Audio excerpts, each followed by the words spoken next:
Right, should we kick things off? Yeah? Hey! And welcome back to Transfer Review. We have been on hiatus, but we are back. You know it's a different show because we have different chairs, so... That's how you can tell. Comfortable. Anyway, today's special is a transfer preview of January. We're going to look at the top teams and who they need and who they could possibly sign, Pato. I find I'm so excited I can barely sit still to hold a thought in my head. Let's dive straight in with the big boys, Barcelona. Yeah. What's the problem and who do they need? Talk to me. Terry Tibbs. Cut anywhere in there. All right, Barcelona are 6 points off the top of the league, as we know, behind Real Madrid. And they've had some struggles in midfield this season. We're not used to saying that about Barcelona. Teams have kind of realised over the last year and a half that if they want to stop Barca playing, they've got to try and take Busquets out of the game. Now, when Iniesta's fit, that's fine, because he drops back in and plays as an extra playmaker. But Andre Gomez hasn't been a sufficient replacement for him. As we know, they need reinforcements, and with both Madrid clubs facing a transfer ban, this is their chance to make up a little competitive edge. Mate. And now you tell about Coutinho. All right. One man the Blaugrana have been constantly linked with is Liverpool's Philippe Coutinho, and this little magician has been pulling rabbits out of the hat all season, and he actually bears some striking similarities to Iniesta when you look at the stats. He too, like Iniesta, completes 62% of his take-ons. That is pretty impressive. And he almost triples the Spaniard's key passes at 2.6 to 1, but he's more of Liverpool's chief creator, isn't he, mate? Whereas Iniesta's a little bit further back, as we discussed. Neymar's probably Barca's chief creator. But Philippe Coutinho is still shooting 5 times a match to Iniesta's 1.3, which shows he's still quite rash in the final third. Now, he'd have to curb that, wouldn't he, to settle in at Barca. They would be less forgiving of his shooting habits than, say, Jurgen Klopp, because they like to kill teams off with that extra ball. But, Pato, could they afford him? Well, that's the question, isn't it? We don't think that they'd be able to get him out of Liverpool in January. They're still in the title race, and Liverpool are not a poor club. They don't really need the cash. Next summer, though, as we know, when Barcelona want someone, they tend to get them. And we would expect that charmed offensive to get ramped up as we go into the off-season. So maybe it'll happen next summer, but how much would he cost? We think it might be over 80 million euros. Let us know in the comments below. The next team we're going to take a closer look at, mate, is PSG. And they are struggling for goals in League One, aren't they? 4 points behind pace setters Nice. And only Edison Cavani is really excelling up top for them. He has 16. That is half of their total in League One. The next closest to him is Lucas with 5. Rough. Jean-Kevin Augustin only has 1 goal as well in 8. Di Maria only has 1 goal. So not only are they struggling for striking options, the wide players aren't really contributing. Pato, one man who could fix this, Julian Draxler, no? Well, they've been linked to him yet again. We've heard it a million times in the past. PSG, Juventus and Arsenal always linked with the German. He's 23 years old now. As we know, he's a very good wide option. He's a tall boy, he's quick, he's got 2 great feet. He's ambidextrous, pretty much. And we thought that he could be able to play up front as well. Wenger has previously been linked with him as a striking option, and he played up front for Schalke back in 13-14. Now, last season, he only played 1,500 minutes in the league. He does have injury problems, but in those 1,500 minutes, he got 5 goals and 5 assists, so he is a good contributor when he's there. The other thing that's spectacular with Draxler is his dribbling ability. This is a guy who completes 71% of his dribbles. Now compare that to Messi, who completes 55%, and Neymar, who completes 64%. And you probably expect that number would get even higher if you went to Ligue 1, which, no disrespect, is not as good a league as the Bundesliga. Now, it looks like his price would also have dropped. In the summer, they were quoted 80 million euros for him, but now it could be as low as 40 million. Mohamed Bouhafsi from RMC Sport says that this one might be a goer, and we think that PSG might pull out all the stops to get Draxler in January. But would it be a good move? Should they get him in, or is there a better option on the market? Let us know in the comments. We now head over to Bavaria, where Bayern Munich have taken top spot in the Bundesliga, back from RB Leipzig. Of course. Ancelotti's men have had their problems this season, but they have conceded the fewest goals in the league and scored the most, so they are starting to look dangerous again. However, injuries remain a problem. We know that Pep perennially complained about it, and now with Coman out, Robben and Ribery seemingly always on the verge of spending some time on the sidelines, will they look to strengthen those forward and wide areas? Well, Ribery has signed a new contract, hasn't he, mate? Yes. And Robben has actually hit very good form in the league so far. And should those two become injured, they have Douglas Costa who can play out wide, and Thomas Muller, if needs be, can go out wide. Although we do know he prefers that Ramdeuter position just behind the striker. That was the first time he got 20 goals in a season under Pep last seaon, so he'll want to stay fairly central, especially with bloody 1 in 9 games already this season. Now, Bayern are such a proactive club that they're probably going to go searching for youngsters. At least that's our train of thought. You look at the likes of Sanchez they signed last season, and you look at the Monaco pairing, Thomas Lemar and Kylian Mbappe this season. Mbappe actually was the subject of a £40 million bid from Manchester City, so the competition for his signature is going to be rife, mate. Yeah. So they're 2 players I can see heading over to Bavaria for a cheeky little Steiner. But mate, if Lewandowski gets injured, then they're Donald Ducked, aren't they? So. Yeah, well, that is the worry up front. We look at Leipzig and they've gained so much young German talent. They're really finding them and giving them an opportunity to play. So you look at Timo Werner, Poulsen, Zelke, all these guys who are fantastic. Well, he's Swedish, so you're an idiot, but we'll just leave that to the side. But look, if I were them, I would be looking for a backup striker. The problem is the guy who I'd want, I don't think would be available in January because it would be Daniel Sturridge. Ooh.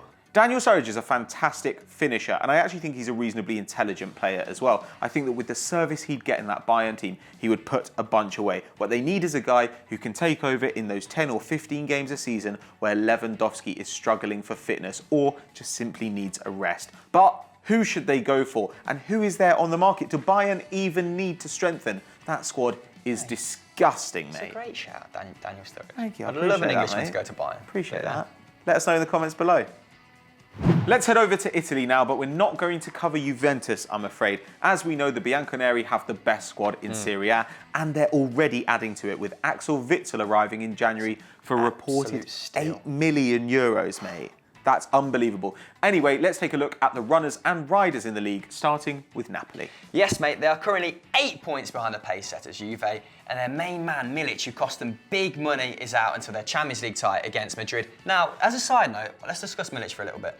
Because I know he cost big money, but he's still a bit of an unproven entity, isn't he? He came from the Eredivisie, where he scored big goals there, but so did Samras, so did Alfonso Alves. So is he the man to hit the ground running when he comes back, or does he need someone to play beside him? Personally, I think the latter, if they want to retain those Champions League spots. Dries Mertens is currently performing very well up there. He got a hat-trick the other week, but he's a wide player, so he's not a long-term solution. It's the same with Insigne. And Gabbiadini, mate, I don't think Sachi thinks he's the man, because apparently he's on his way out to either Everton or Stoke. So enjoy the potteries, Gabbiadini. One man who I think might solve this riddle is Anthony Modeste, who plays for FC Köln. Now, he's got 12 in 14 this season, which is a very impressive return. He's outscoring Lewandowski, for fuck's sake. Wow. He's only been there for a couple of years, hasn't he? But I already think he's not got that Champions League pedigree that they probably need, but I already think he might be a quick fix for at least the next 2 or 3 years. Yeah. Stop that hemorrhaging after Higuain's left. Well, yeah, he is 28 years old, but that has advantages and disadvantages. On the one hand, it might bring down the cost. You might be able to get him for less than 30 million euros. And also, he can presumably hit the ground running. He's in his peak years, he's experienced, and we know that he can score goals. 27 in 48 league games since he joined Köln. The Frenchman is 6'1", he's reasonably quick, he's a great goal scorer. I think that he'd really suit them, but it looks like they're looking at Genoa's Pavoletti at the moment. He got 3 in 9 for Genoa earlier in the season, but is currently out injured. So for that reason, Modeste is our favourite, and we really think that Napoli should push the boat out and get a striker this January. Right, Pato, let's have a little tickle at Roma now, buddy. And arguably their best bit of business this year hasn't been signing a player, hasn't been signing a manager, it's luring Sevilla's director of football, Monchi, to the club. Now let's have a look at his resume from his time in Spain. He's signed the likes of Negredo, Kondogbia, Gamero, Bakar, Rakitic and Krychowiak.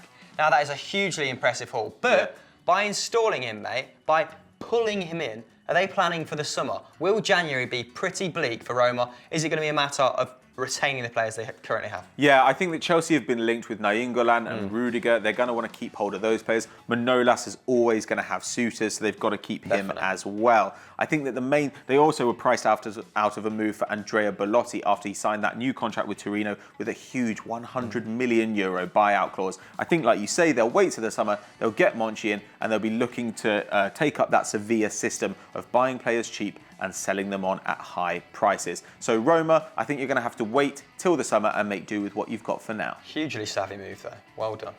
The final team we're going to take a look at, guys, is Thomas Tuchel's Borussia Dortmund, who at the time of filming are 8 points behind both Leipzig and Bayern. Pato, is the problem the defence? Because little stat here for you. They've conceded the same amount of goals as 13th place Augsburg, but they've scored the second most in the league. Is it as clear-cut as that? Well, it does look like it's at that end of the pitch, but it's hard to tell whether it's defence or goalkeeper. They've only conceded 10.5 shots a game this season, which is actually very good. It's good enough for 5th in the Bundesliga.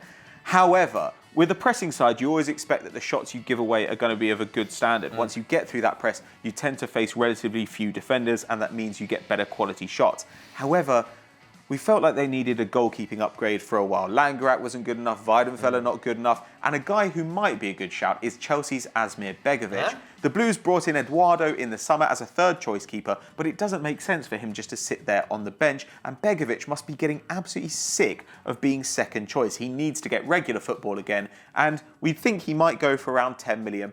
For that price, Dortmund should definitely be interested. That'd be an absolute steal, mate. They could also do with another box-to-box midfielder to play next to Weigl, because when Guerrero's injured, Roda is just not that man. He completes far less duels and far less take-ons. I think one solution could be Kovacic from Real Madrid. Yeah. That would be banging. Absolutely banging. But with Real Madrid's transfer embargo, are they going to let anyone go? Probably not. So, as an alternative, I've dug someone out for you from the higher echelons of the Serie A. It is Franck Kessié, the 19-year-old from Atalanta, who so far this season has got 5 goals and 2 assists in 14 appearances. Wow. And we think he'd cost in the region of £18 million, mate.